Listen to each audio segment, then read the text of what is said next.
What's going on, you guys? It's your girl, Ask Ashley, here with another dope episode of Monday Night Juice.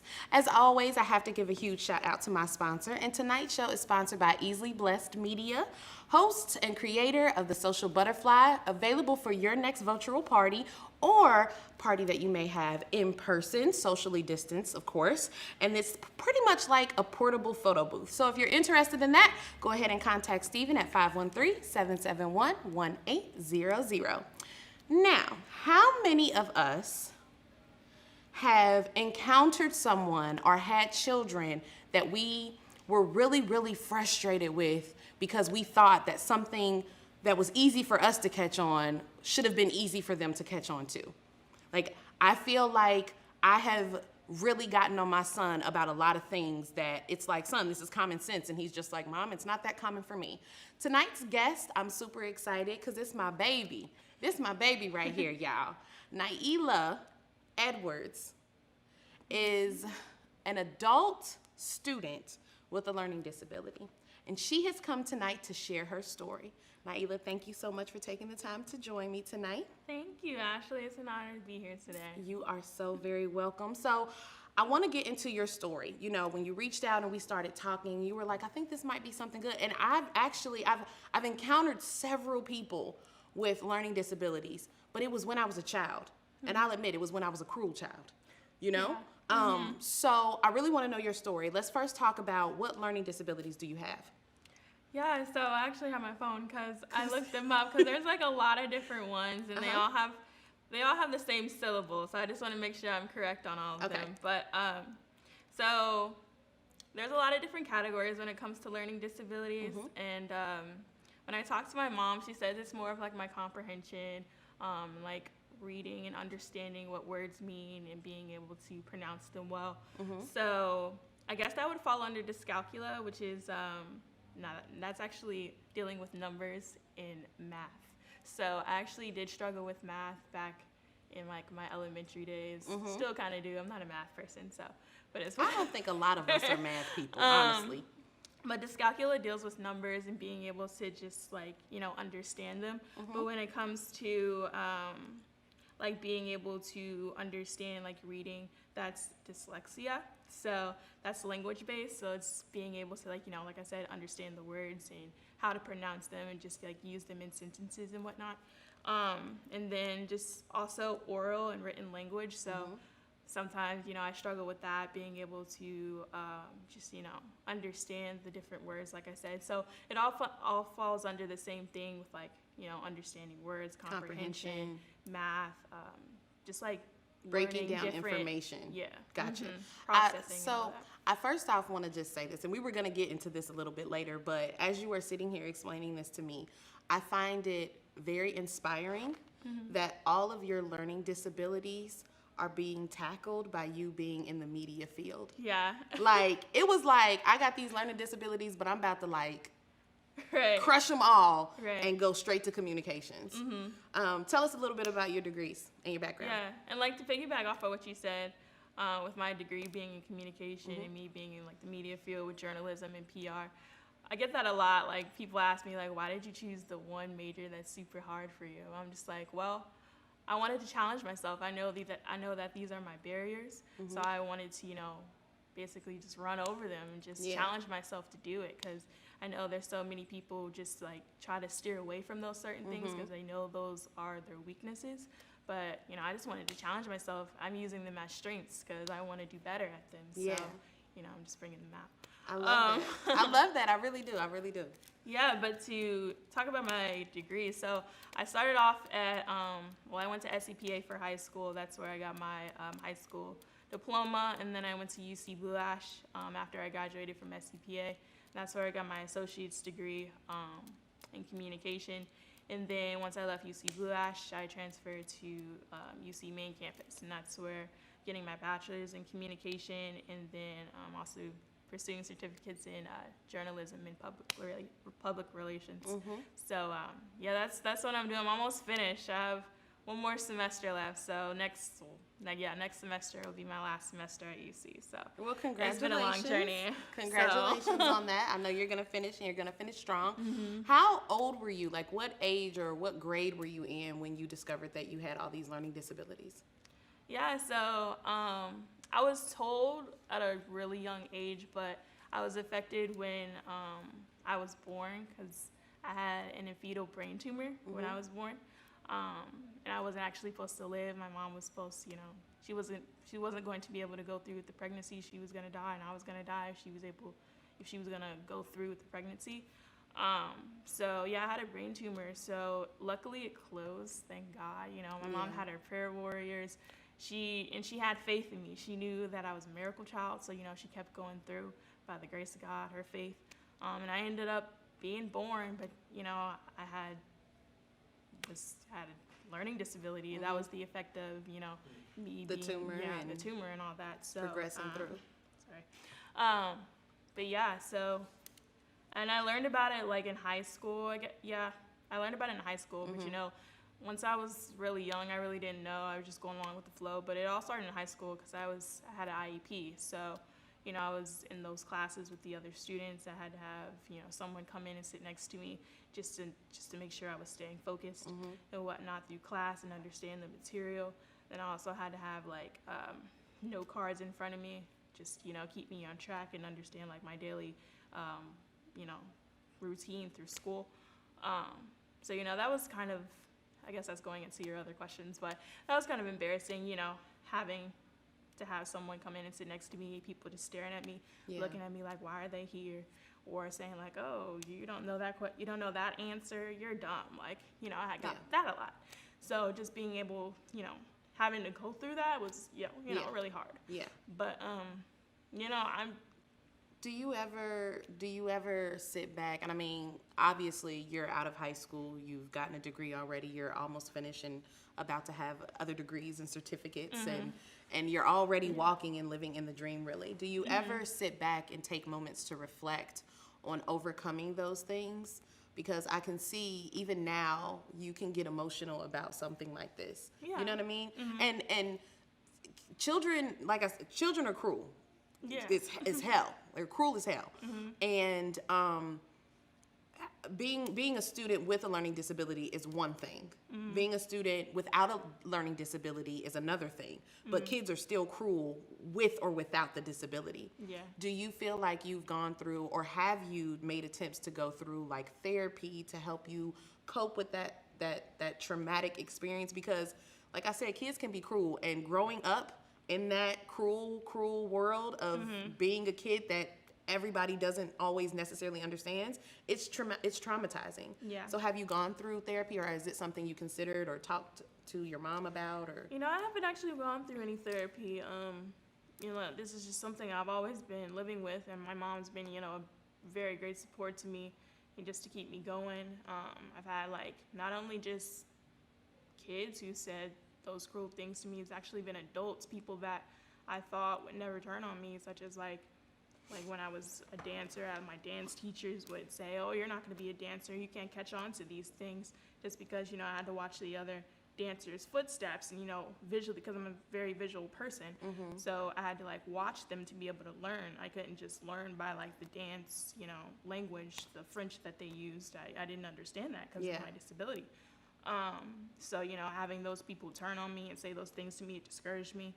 And then also like my IEP teachers, like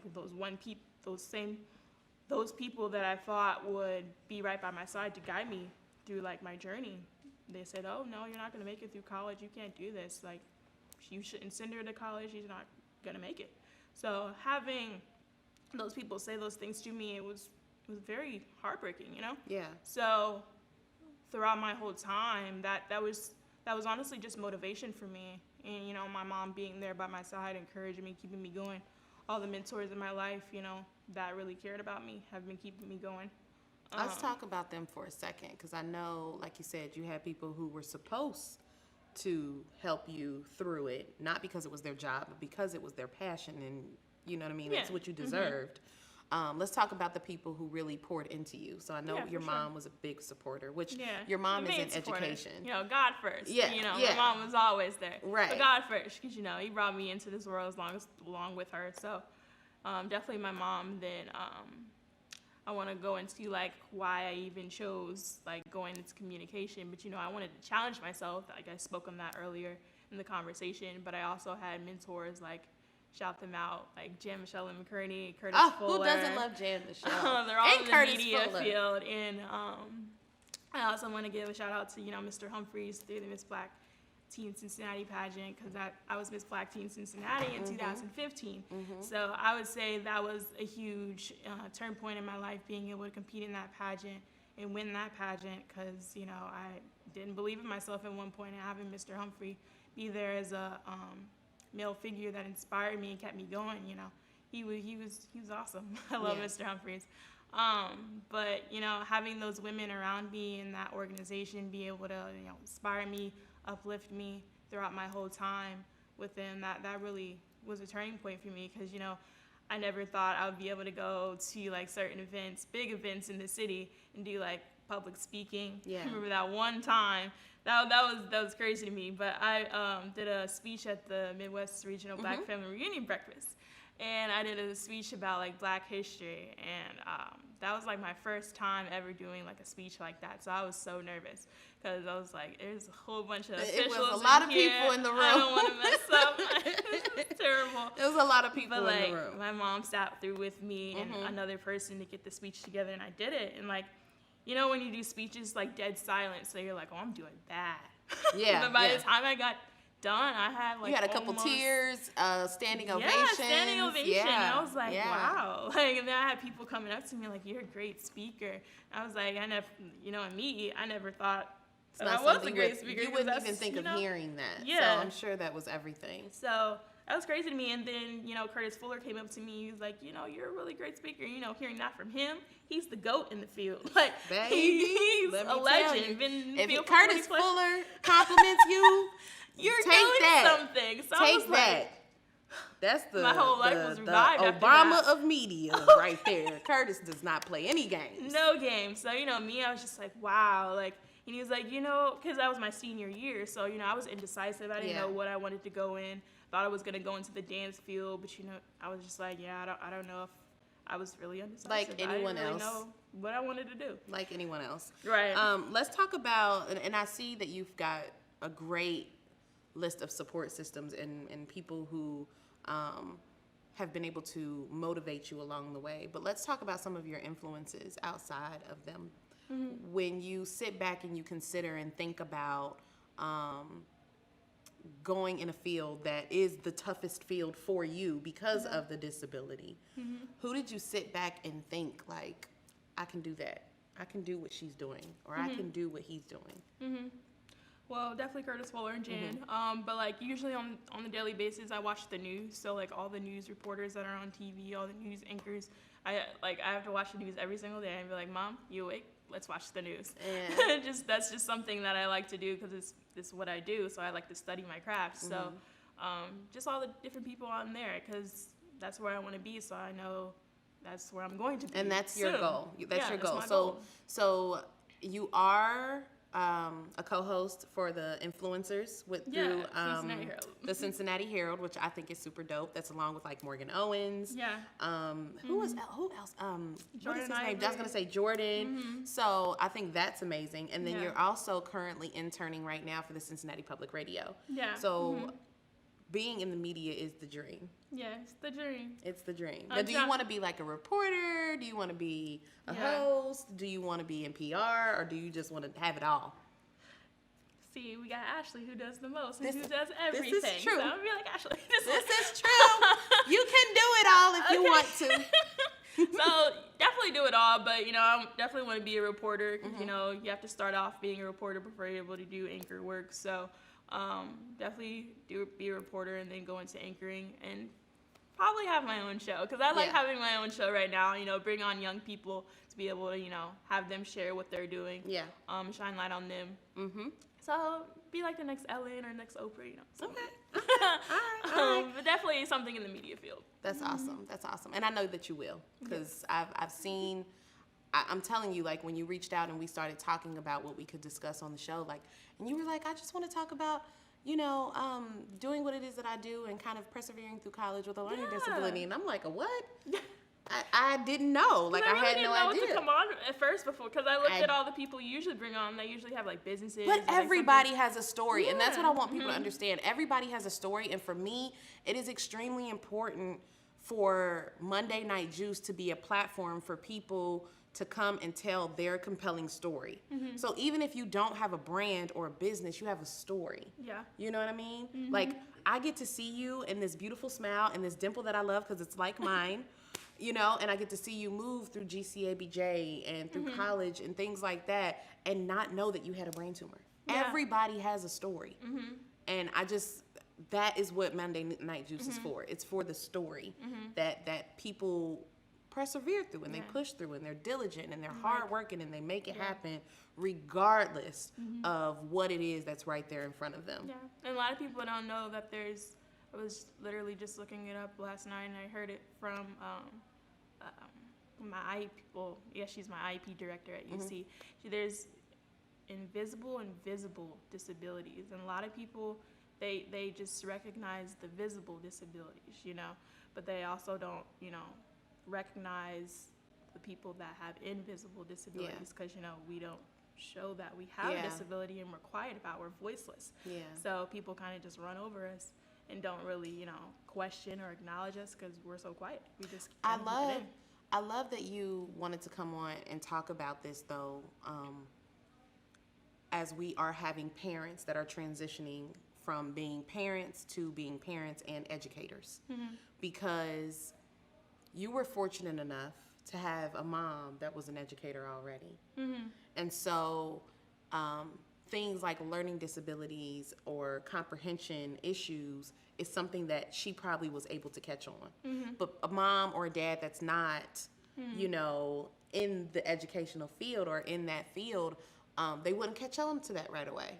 They might get short-tempered or frustrated or, me and my sister, we used to joke all the time, like, oh God, please go to somebody else before asking mommy how to do homework. Because if you do not get it, she is probably going to have a whole meltdown. Yeah. You know what I mean? So I love and I'm appreciative and I thank you for coming on to talk about that, because there are a lot of parents who are at home with their kids right now, frustrated as hell because they feel like, one, whatever the hell they're teaching my kid is not what I learned and it's frustrating. Right. And two, the way that I learned it and the way that they're learning it is so different that I'm frustrated because I can't even teach them. So it matters to see someone that didn't have the COVID pandemic happen to them, but they had their own personal pandemic that they were able to persevere through and still be able to do all the amazing things that you do.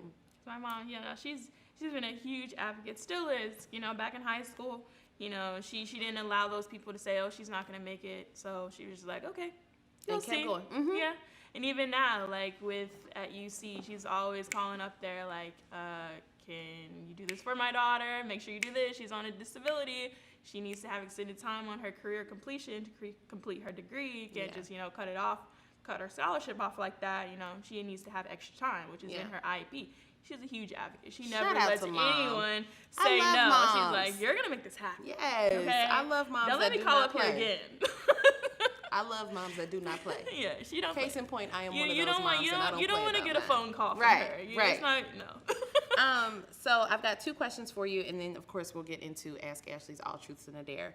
But I want to hear from you, what is one misconception, or several if you have them, a misconception of people with learning disabilities that you want to just dead that right now, that people assume?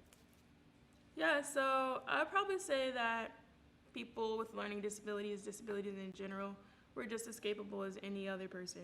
People just look at us like, oh, they're not gonna make it, they're stupid, they're dumb, they don't know what I'm talking about, they're not gonna, just get through life. But we're just as capable, and I'm a living testimony that just because I have a learning disability, just because I'm a part of the invisible learning disability community, doesn't mean I'm not gonna be successful. And for anyone that has a learning disability and falls into the same category as me, who can relate, you need to know that you're just as capable. If you want to, you know, be a dancer, if you want to be in the media field, if you want to do whatever you dream of, you can do it. Don't allow anyone else to say that you can't. Just prove them wrong. And I'm having a great time proving everyone wrong. That had something to say about me. I'm just like, what you got to say now? I'm having an amazing time doing this right now. Like, okay. They're all just like, and it's really, I don't want to say it's rewarding, but it's just like, when they come back and say like, wow, it's been amazing to watch you evolve. The same people that talk down on me, like all my friends, they're just like, wow, you're killing it out here. You're doing amazing things. Those same people that had something really mean to say to me back in the day. Yeah. And I'm just like, I can do nothing but say thank you. Funny how we forget sometimes who we were and how we treated people when we were younger. I will say that, and you know, I started the show off with like this. I wasn't always the nicest child. Now, I wasn't going around bullying people. And I was also the type of child that did not like other people to be bullied around me. And I had one woman, I'm not going to say her name, but I had one woman who really struggled when I was in high school. And a lot of people were mean, just by her appearance, you know, body odor, I think she might have had several learning disabilities, and she was just different. But I was always very nice, and I didn't like for people to be mean to her around me. And it wasn't until, I don't know, maybe about 7-8 years ago that she actually reached out to me and found me on Facebook. And was like, I just want to say, like, thank you so much for the way that you treated me before in high school. And, you know, you were just really nice. And I say that to say, I think it's important for people to not only, like, reflect on how they treated people and how they made people feel, but also realize that right now we are in this era where we are doing the same thing our parents did, where we're molding little people to being adults and being, you know, sufficient enough to go out and be on their own. And it's stuff like learning disabilities or, you know, just shyness and social disabilities that it's important to talk about these things, because there are still kids going through it regularly every day. And there are still kids who, like me, were not always the nicest about it. Like, I wasn't horrible about it, but I didn't understand it as a kid either. So if somebody made a joke about it, I may have laughed too. You know what I mean? And that's not okay either. So I think having these kind of conversations and understanding that even as an adult, there's, you know, and I looked into this while I was researching what it was that you've gone through. There are tons of people who don't have learning disabilities and develop learning disabilities as adults. You know, there are tons of people who have learning disabilities, grow up, and then, you know, everything starts to click. The brain is an amazing thing. So I'm really excited, and I'm really in awe of you, of all that you've been able to do. And I know that was probably really hard for you to go through. I will say this though, because I'm a huge advocate for this. If it is to the point where you are discussing it and it's bringing you to tears, you need to talk about it, because it still is affecting you. It's just affecting you way down here. And sometimes that stuff manifests.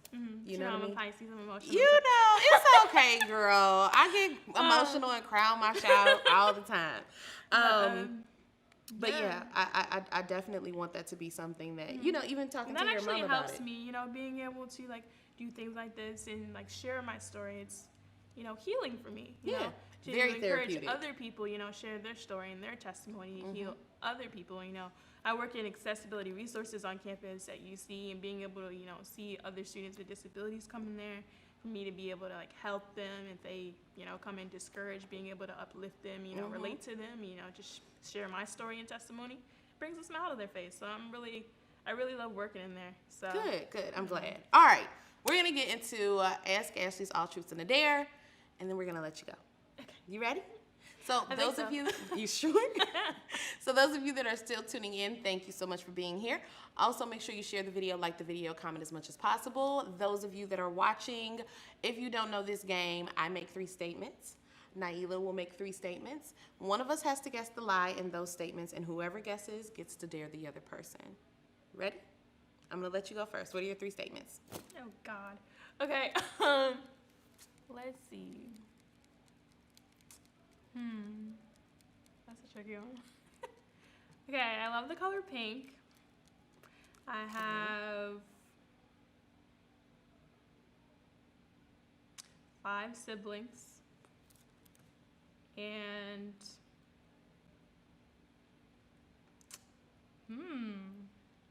I hate this game. I thought she was about to give me something juicy. Okay, five siblings. And Favorite color's pink. And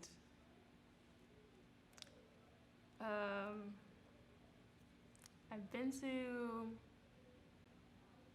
New York. 5 siblings. Favorite color's pink. Been to New York. I've seen you in pink several times. So I'm going to say that's the truth. Okay. The 5 siblings. And I know your mom, and I'm pissed that I don't know the answer to this. So I'm going to hold that. You've been to New York. Well, let me even make sure. I'm going to go with the 5 siblings is the lie. Okay. No. Wait, hold on. Let me even count my siblings to make sure. Hold on. Oh. You lied? No, that was actually the truth. You got 5 siblings? Yeah. Why you saying like that like you don't like your siblings? I love myself. I lose count. I be like, hold on, wait. Let's see. Okay. So what was the lie? New York? Yeah, I've never been to New York. I always wanted to though. I could see you in New York.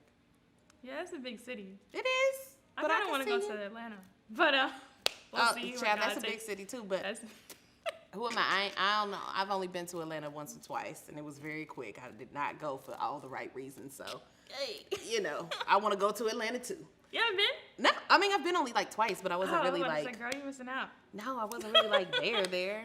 I'm still missing out. Okay, all right. So here are my 3. I don't know how to swim. I was a tomboy growing up, and I've been married before.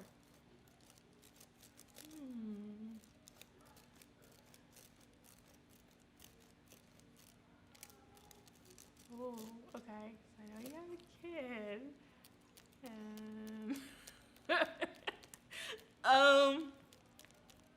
You seem like you know how to swim. Is it my thighs? I I don't know. You just looked at me. She looked down at my thighs like you seem like you know how to swim. I know how to make it rain. No, I'm kidding. Okay. Go Okay. ahead. You never been married before? Is that my lie? Yeah. That's true. I've never been married before. I did that, but it's Okay, whatever. All right. Yeah, whatever. Whatever. My time is coming. Okay. Look, All right. me too. What is my dare? Oh, shoot. We got a dare. I told you. What's my dare? That's because I got it right. Yes. Because you got it Okay. right. Shoot, I'm terrible at dares. See? You make it mild. Don't ask me to sing, though. Chad, I done sung so many times on this show, and I swear everybody just leaves because I sound horrible. It's a whole mess. It's a whole mess. I never know what to do. Okay, that's weird.